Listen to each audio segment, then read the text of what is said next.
Waalaikumsalam, Bu. Punten ganggu nih Bu. Ya, gimana Bu Nur? Ini kebetulan saya ada tugas di CGT itu, modul 3.1 itu harus mewawancarai pimpinan. Yang pertama dari kepala sekolah saya sendiri, sama yang kedua dari tempat yang lain. Ya, gitu. boleh. Jadi minta waktunya sebentar. Boleh Bu Nur. Buat mewawancarai seputar tentang dilema etika atau bujukan moral. Boleh.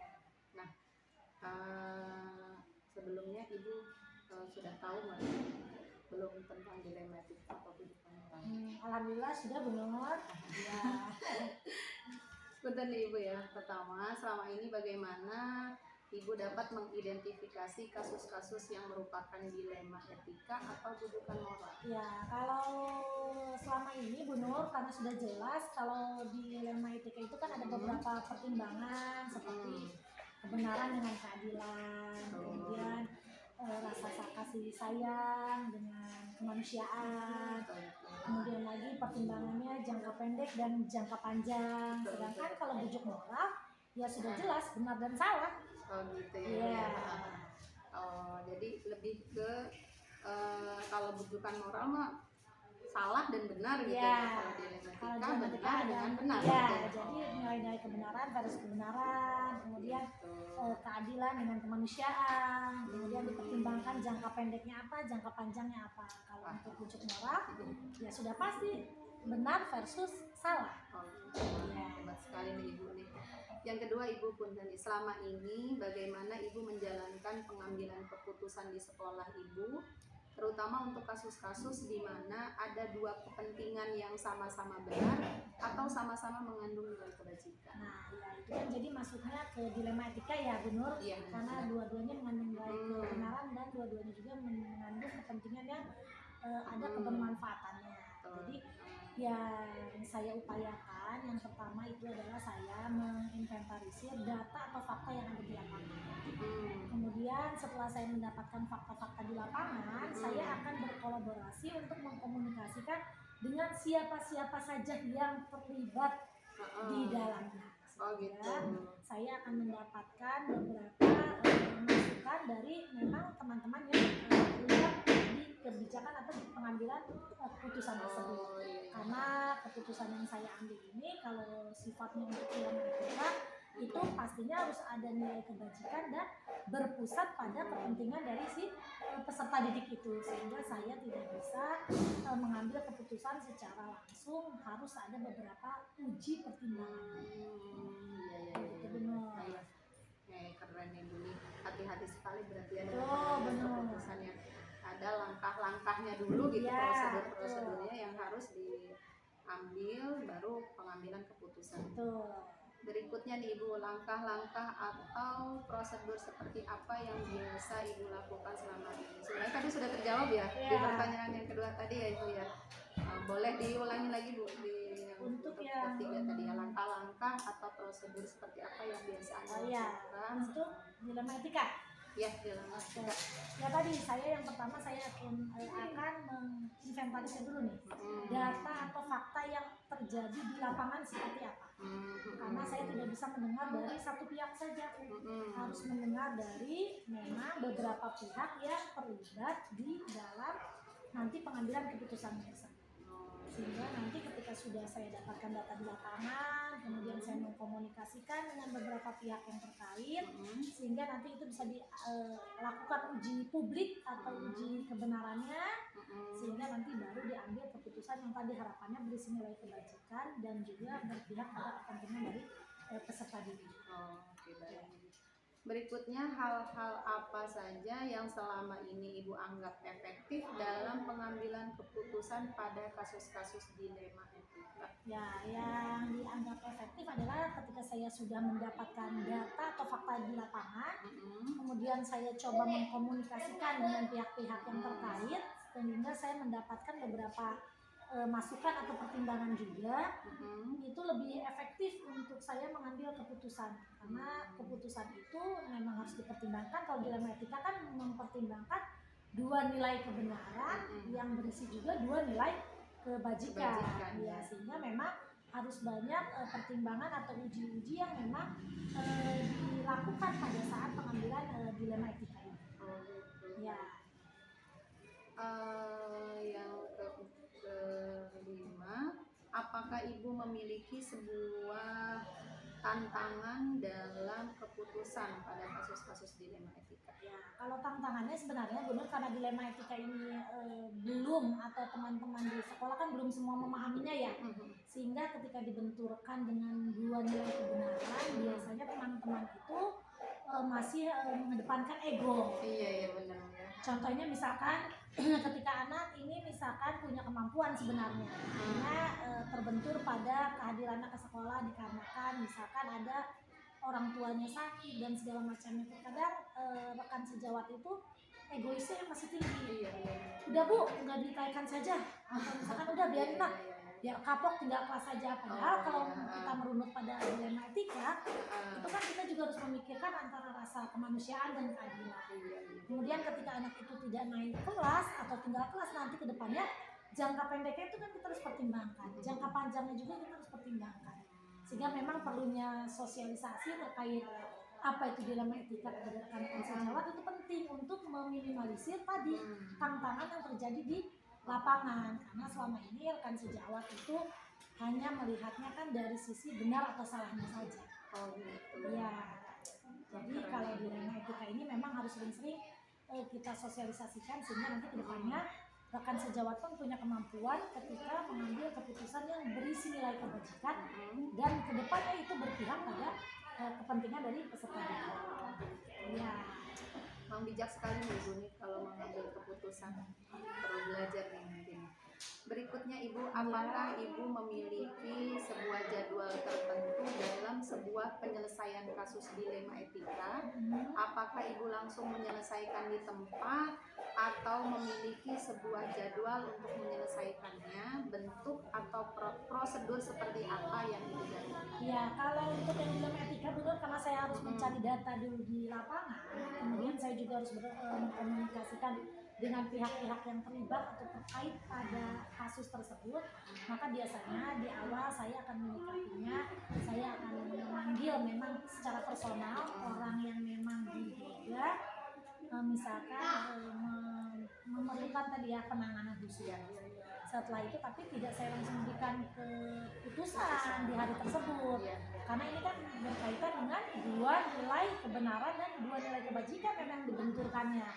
Sehingga setelah, yang penting di awal saya hanya memanggil saja, mendengar apa yang terjadi sebenarnya. Kemudian saya mencari dulu data di lapangan, saya mengkomunikasikan, misalkan kalau memang keterlibatannya mengkaitkan dengan siswa dan orang tua murid atau dengan rekan sejawat lainnya, yaitu akan saya lakukan juga pendekatan personal untuk saya mencari informasi apa sih sebenarnya yang terjadi di lapangan.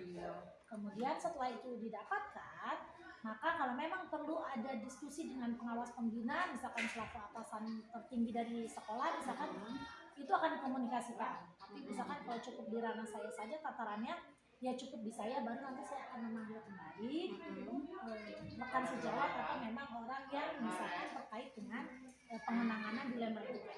Nanti saya juga akan mendengar dari pihak itu kenapa bisa seperti itu, misalkan apa sih misalkan akar permasalahannya, sehingga ada nggak kira-kira solusinya sebenarnya yang bisa dimunculkan. Itu juga saya tanyakan.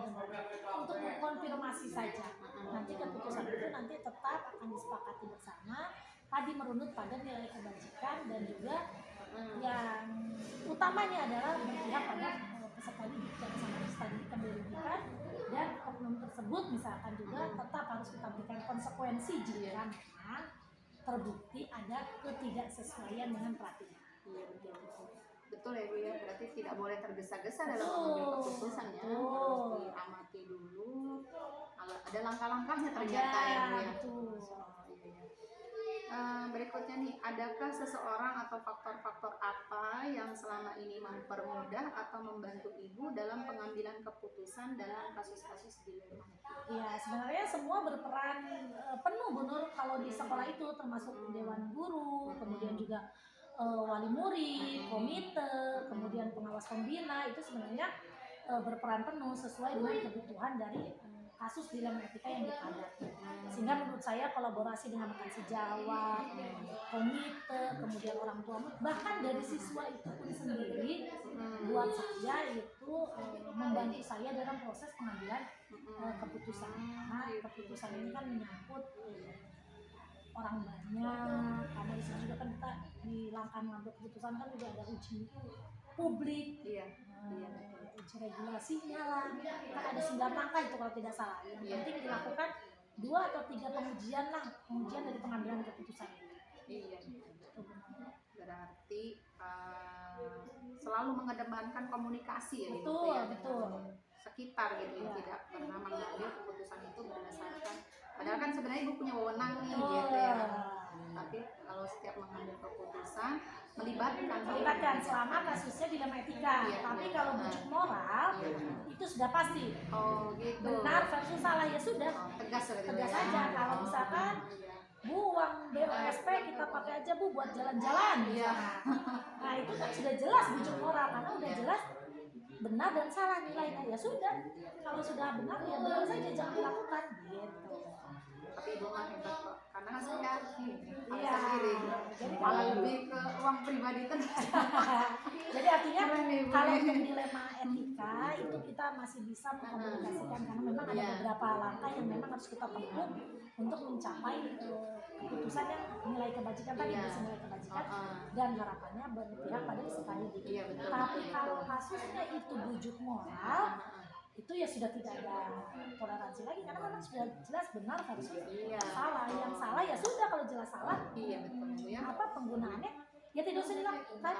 Tapi kadang banyak kan pimpinan itu yang karena bujukan itu jadi mudah gitu.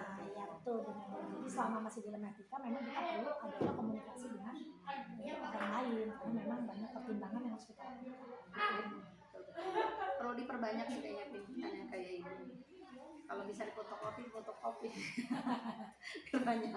Terakhir nih Ibu, dari semua hal yang telah disampaikan, pembelajaran apa yang dapat Ibu petik dari pengalaman Ibu mengambil keputusan dilema etika? Ya, jadi setelah insight yang saya dapatkan, setelah saya mengambil keputusan terkait dilema etika itu, jadi kita lebih, tadi kata Bu Nur sampaikan, lebih waspada dan lebih banyak pertimbangan, tidak tergesa-gesa. Jadi keputusan itu tidak diambil berdasarkan emosi sesaat, atau dalam situasi yang memang kepala kita sedang panas, hati kita sedang panas. Ya, ketika awal saya belum mempelajari dilema etika ini, saya biasanya mengedepankan juga tuh emosi saya. Bagaimana saja saya penilaian saya secara subjektif aja, salah hukum aja keputusannya. Nah, akhirnya banyak keputusan yang saya ambil sebelum mengenal dilema etika itu keputusan ternyata merugikan sebenarnya sama orang yang saya berikan keputusan. Ternyata banyak cara atau banyak langkah yang sebenarnya bisa kita sesuaikan dalam tahapan mengambil keputusan, sehingga sekarang setelah mempelajari dilema etika ini saya tahu ilmunya, saya lebih bijak dalam mengambil keputusan. Makasih banyak nih Ibu atas waktunya.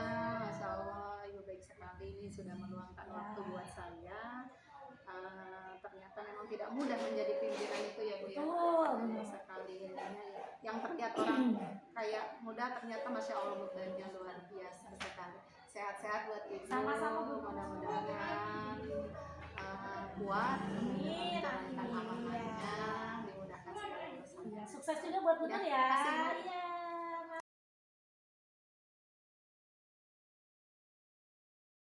Assalamualaikum Bapak. Waalaikumsalam Ibu. Punten mengganggu waktunya. Siap, Bu. Saya ada Bapak, Bu. tugas dari CBC itu di modul 3.1. Iya, iya. Demonstrasi kontekstualnya harus mewawancarai 2 kepala sekolah. Yang pertama saya sudah mewawancarai kepala sekolah SMA dari sekolah saya sendiri. Oh, Ibu Ya. Jessica. Nah yang kedua saya memilih Bapak karena Bapak pun kan sebagai kepala sekolah apa tuh Pak, PKBM ya Pak ya? PKBM Harapan Baru non formal ya. Ya, tidak apa-apa, yang penting kan ini pimpinan. Oh, iya. PKBM Harapan Baru ya. Iya. Sudah lama ya Pak ya? Sudah dari Berdirinya. tahun 2011. Oh lama sekali berarti. 2011. Dari tahun 2011 itu Iya. langsung Bapak sendiri yang memimpin ya? Iya, tentang kesetaraan ya. Oh Kesetaraan iya. paket Ada paket C, apa saja? paket C dan paket B. Paket A juga ada ya? Paket B untuk sementara saat ini nggak ada ya. Tapi awalnya sih ada. Oh gitu. Yang ada sekarang ini paket B dengan paket C aja. Yang nggak ada paket A maksudnya? Ya nggak ada paket A. Oh, iya. Untuk paket B yaitu SMP, kalau paket C Berarti 11 tahun ini ya Pak ya? ya sekitar itulah Bu, lumayan lama sekali ya. Masya Allah. Iya, iya. Hebat sekali ya Bapak. Terus berkembang PKBM-nya. Amin Ibu. Bapak punten nih ada pertanyaan yang mau saya ajukan terkait dengan dilema etika atau bujukan moral. Sebelumnya Bapak sudah tahu? Sudah tahu, Ibu. Bujukan moral? Alhamdulillah tahu. Oh, gitu. Etika ya, bukan moral ya. Iya. Bagaimana Bapak dapat mengidentifikasi kasus-kasus yang merupakan dilema etika atau bujukan moral? Karena untuk dilema ITK itu di saya temui itu banyak Bu ya, kan gitu. Tapi yang saya garis bawah ini kan dilema ITK itu kan suatu permasalahan yang mana baik dengan baik lagi ya. Atau kebajikan, temu kebaikan atau kebajikan lagi. Sementara kalau misalkan Bujukan moral. bujukan moral yang sudah jelas mengajak ke hal-hal yang tidak benar. Oh Jelas. iya, betul.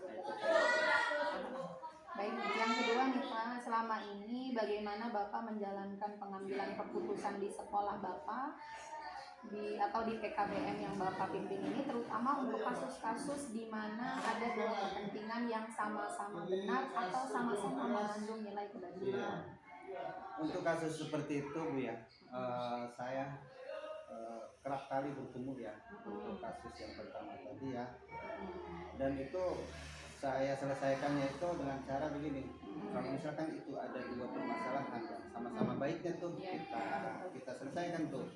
Kita cari dulu sumbernya itu mana yang betul, mana barangkali ada yang salah kan itu ya. Dicari dulu permasalahannya itu. Permasalahan itu sumbernya itu seperti apa. Setelah itu jadi kita bawa nih permasalahan tadi setelah lengkap datanya tadi ya kita cari. Nah kita obrolkan juga dengan rekan-rekan kerja, rekan-rekan sejawat, dengan teman gitu, dengan tutor kan gitu, karena khawatir keputusan saya itu salah ya. Artinya saya nggak mau keputusan, walaupun saya pimpinan di situ saya nggak mau memutuskan apa namanya berdasarkan sendiri saja. Jadi saya pengen keputusan itu berdasarkan kebersamaan dengan teman-teman kan gitu, karena nantinya ini adalah permasalahan bersama gitu. Makanya saya putuskan bersama teman-teman gitu.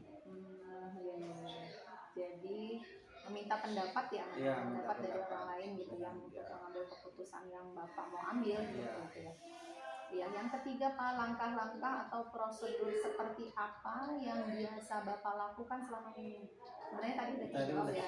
Tadi ya. Ya langkahnya itu seperti tadi ya. Kalau emang itu apa namanya ada satu permasalahan yang pernah saya temui ya.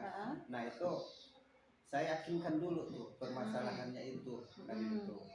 Mana yang lebih baik dan mana kira-kira yang kurang lebih baik, karena kita juga kan dalam suatu lembaga itu kan ada program jangka pendek, jangka panjang kan gitu. Kalau emang itu ternyata jangka pendeknya itu bagus, tapi untuk jangka panjangnya itu tidak bagus kan gitu. Nah itu kan nggak bisa juga Bu ya. Artinya kita ambil yang kira-kira jangka pendeknya itu bagus dan jangka panjangnya juga bagus. Iya. Oke, seperti itu langkahnya itu. Hal apa saja yang selama ini Bapak anggap efektif dalam pengambilan keputusan pada kasus-kasus dilema etika? Oh, udah jelas Bu ya, udah jelas. Jadi untuk memutuskan seperti itu kita dalamin dulu permasalahannya, dalamin dulu sumbernya. Setelah itu kita obrolkan dengan teman-teman supaya keputusan itu tidak salah ambil keputusan. Kira-kira seperti itu. Oke, baik. Hal-hal apa saja yang selama ini merupakan tantangan dalam pengambilan keputusan pada kasus-kasus dilema etika? Tantangannya nih Pak. Tantangannya ya. Iya. Tantangannya ya. Kalau misalkan kita ambil contoh gini, misalkan nih saya butuh guru, Ya. guru misalkan pelajaran KI lah kan gitu ya. Ternyata itu yang datang 2 orang, padahal kita butuhnya 1. Nah, itu kan sama-sama baik kan nih. Iya, Mereka iya, mau iya. ngajar di tempat kita kan di sana. Kita nggak bisa memutuskan langsung terima semuanya atau ditolak salah satu nggak. Iya. Jadi kita di situ dalamin dulu kelulusannya seperti apa, contohnya kan gitu. Terus dia pengalamannya itu sejauh mana, terus nilai-nilainya, karakter dan lain-lainnya juga kita ini kan gitu ya. Nah di situ kita juga kebutuhannya itu di mana nih kita tempatkan. Kalau emang itu bisa ditempatkan di dua-duanya, kenapa tidak kan gitu ya. Kalau emang nggak bisa, ya kita kasih pengertian kan gitu, bisa aja. Nanti kan tadi kita jelaskan ada jangka pendek, ada jangka panjang. Mungkin kalau jangka panjangnya misalkan ada, nanti di depan ya bisa kan gitu. Iya. Seperti itu juga. Jadi tantangannya seperti itu ya Pak ya. Ya. Ada rasa berat gitu ya Pak Ya ya, berat, dalam apalagi mengambil itu keputusan kalau itu ya. yang datang itu keluarga. Oh gitu, Keluarga ada, atau pernah ada ya teman. gitu ya? Ada. Sementara Iya. dia pengen masuk ke tempat kita, sementara Sama-sama itu butuh gitu Pak ya. sama-sama butuh, sementara sudah ada gurunya kan Iya, gitu. iya. Itu semua keluarga. Keluarga gitu ya, nggak Itu sangat diterima. berat Iya, sekali, iya. tapi tetap kita selesaikannya nggak seperti itu. Jadi harus jelaskan dengan apa namanya, harus kita selesaikannya dengan betul ya. Kita nggak bisa Profesional apa ya? profesional ya gitu ya, nggak bisa kita putuskan begitu saja kan gitu ya. Iya, Berdasarkan iya. pertimbangan ya kan. Jadi kita gitu. Oke, baik Pak. Apakah Bapak memiliki sebuah jadwal tertentu dalam sebuah penyelesaian kasus dilema etika? Apakah Bapak langsung menyelesaikan di tempat atau memiliki sebuah jadwal untuk menyelesaikannya? Oh. Bentuk atau prosedur seperti apa yang Bapak jalankan? Jadi itu ya, kalau untuk menyelesaikan permasalahan seperti itu baik dilema etika maupun pendidikan moral gitu ya. Kalau kita pada prinsipnya gini, kita harus secepatnya selesai. Iya, betul. Prinsip seperti itu. Jadi nggak jadwal bulan ini, minggu ini harus selesai nggak. Iya. Begitu ada permasalahan kita selesaikan Nah, gitu. segera, tapi dengan baik gitu. Oh, Nggak cepat tapi tepat gitu ya, nggak ngerasa berusuh gitu ya. Cepat tapi tepat ya Pak ya. Ya, Keren. pokoknya masih cepatnya lah kalau misalkan ada permasalahan seperti itu. Jadi kita nggak pakai jadwal. Jadwal iya, itu iya. masalah datang selesaikan. Oh gitu. Iya. Oke, baik Pak. Mantap. Adakah seseorang atau faktor-faktor apa yang selama ini mempermudah atau membantu Bapak dalam pengambilan keputusan dalam kasus-kasus dilema etika? Sudah jelas ya. Karena dalam suatu lembaga itu kan ada rekan kerja, Iya. ada bawahan, ada Iya, atasan, benar, ada benar. ini, ada tutor, ada guru, ada itu di situ ya. Nah di situ kita libatkan semuanya. Pada saat ada permasalahan kita obrolkan yang lain. Pada satu permasalahan kita cari tahu permasalahan itu gimana, sumbernya seperti apa, itu kan butuh dengan teman-teman itu ya. Jadi jelas itu Bang. Oh, jadi melibatkan gitu ya? Iya jelas, kita libatkan itu. Stakeholder semua yang ada di situ ya. Iya, betul. Oke, baik. Yang terakhir nih Pak, dari semua hal yang telah disampaikan, pembelajaran apa yang dapat Bapak petik dari pengalaman Bapak mengambil keputusan di jadi yang saya ambil hikmahnya dari menyelesaikan permasalahan tadi, ternyata suatu permasalahan satu harus secepatnya diselesaikan. Yang kedua, mengambil keputusan itu kita itu harus jangan sampai apa namanya gegabah gitu ya, atau asal-asalan tidak. Jadi harus tahu permasalahannya, sumbernya seperti apa, ini seperti apa gitu, baru kita selesaikan dengan teman-teman dengan gitu. Kalau udah jelas sudah yakin, baru kita bisa. Keren sekali Pak, Masya Allah. Ini terima kasih banyak nih Pak atas waktunya gitu. Kalau saya perhatikan memang Bapak pemimpin yang luar biasa, terbukti dari masa kerjanya aja sudah sampai nih berdirinya sampai 11 tahun yang kurang lebih ya. Kalau bukan karena pimpinannya yang hebat, maka mungkin tidak se-eksis sekarang gitu PKBM-nya gitu. Intinya kan ini masih tetap eksis, masih tetap dibutuhkan di masyarakat, kan artinya pimpinannya luar biasa gitu. Cara pimpinnya seorang pemimpin ini juga nggak bisa berdiri sendiri dia. Tapi kan pemimpinnya berarti mengkader ininya mantap gitu cara mengkadernya, kemudian membawanya ini jadi nyaman, bikin nyaman ke bawahannya